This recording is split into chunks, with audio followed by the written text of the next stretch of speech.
Welcome to Hannity. Again, we begin tonight with a Fox News alert. You, the American people, you are now paying more for a gallon of gasoline than ever before in the history of this country, and it looks like it's only going to get worse. Now, Joe Biden's bold strategy to, let's see, beg foreign dictators and murderers and thugs to pump more oil, that's not working out particularly well. In fact, according to an explosive report in the Wall Street Journal, the leaders of Saudi Arabia and the UAE, they won't even take his phone calls. That doesn't get any more humiliating than that. Now, they are furious that Joe has become buddy-buddy with the mullahs in Iran once again. They are the #1 state sponsor of terrorism in the world. Why he's negotiating with freeing up sanctioned money, tens of billions of dollars, why he's talking about importing oil from Iran is beyond any comprehension I have. And according to Joe, rising gas prices, well, that's not his problem. There's nothing he can really do about it. Take a look.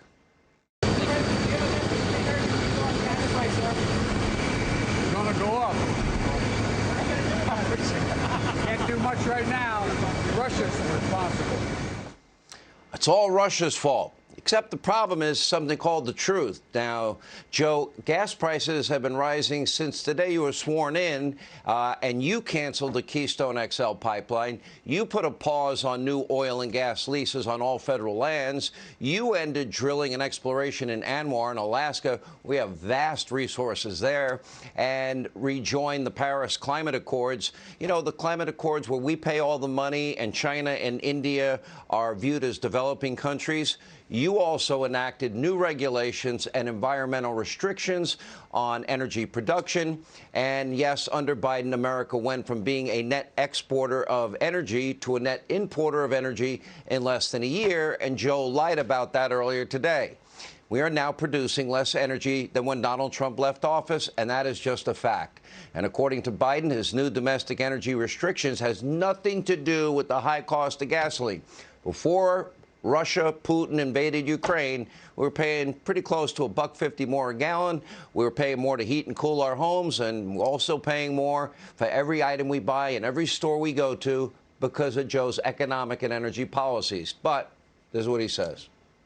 Look, let me be clear about two other points. First, it's simply not true that my administration or policies are holding back domestic energy production. That's simply not true. Second, this crisis is a stark reminder to protect our economy over the long term, we need to become energy independent. I've had numerous conversations over the last 3 months with our European friends of how they have to wean themselves off of Russian oil. It's just not tenable. It should motivate us to accelerate the transition to clean energy. Joe Biden is simply lying. If he wanted to lift the restrictions that I just laid out for you, that would be extraordinarily helpful to the energy-producing companies in this country, but he's not going to do it. His press secretary, Jen Psaki, has been lying herself, repeatedly suggesting, oh, the free market's to blame. That's another lie. According to her, these greedy oil companies, they're just sitting on 9,000 unused, approved drilling permits for no good reason at all. And that we need to ask them, why aren't they using those oil fields that we gave them?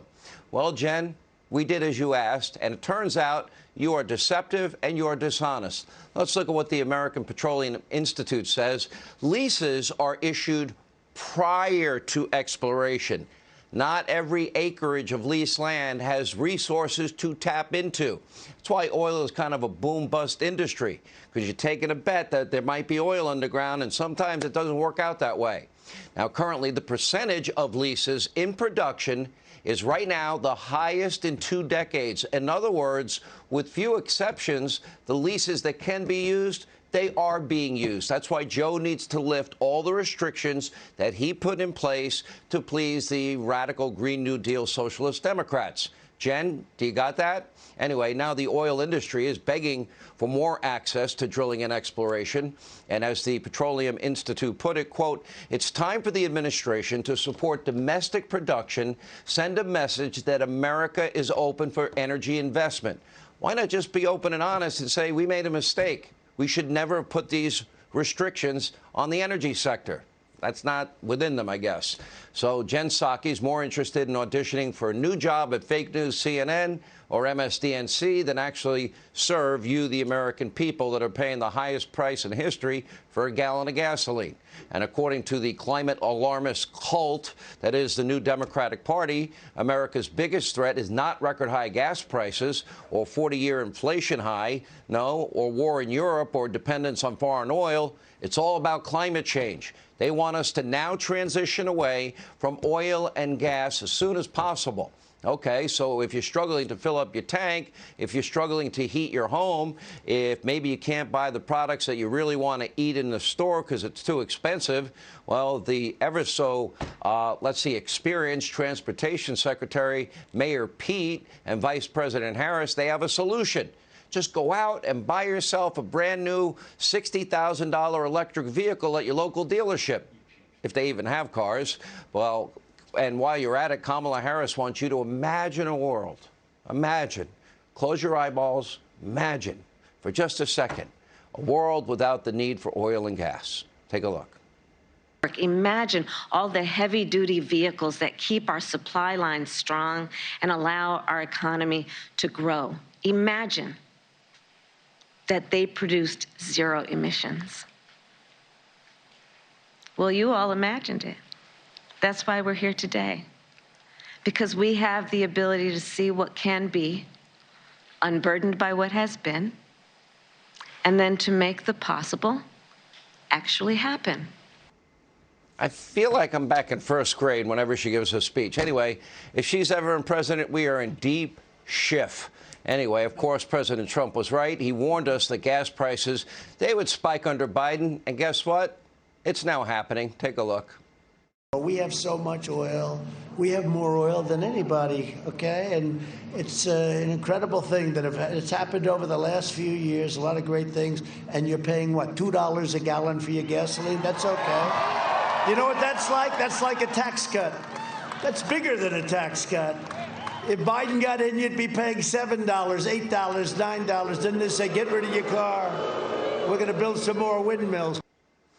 And I'll put that in the column, Trump was right again. And that was not the only thing President Trump predicted correctly. In 2018, during a speech at the UN, he warned that Europe's dependence on Russian oil and gas and energy was a very dangerous game. And guess what? They panned to the German delegation when he was speaking about them, and they were laughing. They thought it was hysterical. I wonder if they're laughing today. Take a look. Reliance on a single foreign supplier can leave a nation vulnerable to extortion and intimidation. That is why we congratulate European states such as Poland for leading the construction of a Baltic pipeline so that nations are not dependent on Russia to meet their energy needs. Germany will become totally dependent on Russian energy if it does not immediately change course. Here in the Western Hemisphere, we are committed to maintaining our independence from the encroachment of expansionist foreign powers. I wonder if those guys are still laughing today, because Germany is essentially funding Russia's deadly invasion. Congratulations, Germany, for hurting Europe once again. Back here at home, gas prices, they're through the roof. Everything you buy at every store you go to, as I said, more expensive. We are now at a 40-year-plus high with inflation. Obviously, the border is a train wreck. The economy is a train wreck. Americans are still trapped in Afghanistan. That's an unforgivable train wreck. By the way, if you're counting, today's day 206 since Joe turned the page and abandoned our fellow Americans behind enemy lines. Joe Biden is in a steep cognitive decline. But congratulations to the Democrats. That means no more mean tweets. I hope it's worth it to you. I hope that we can survive 3 more years of what has been the single worst administration in modern American history, and especially the modern presidency. Now, maybe Joe could learn a thing or two about leadership and bravery from the past. Maybe we can show him what courage really looks like. Take a look. We shall fight in France. We shall fight on the seas and oceans.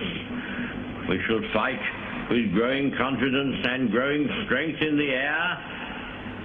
We shall defend our island. whatever the cost may be. We shall fight on the beaches.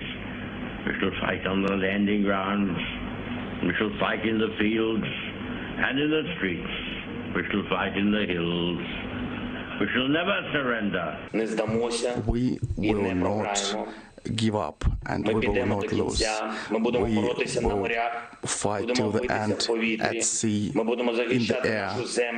We will continue fighting for our land, whatever the cost. We will fight in the forests, in the fields, on the shores, in the streets.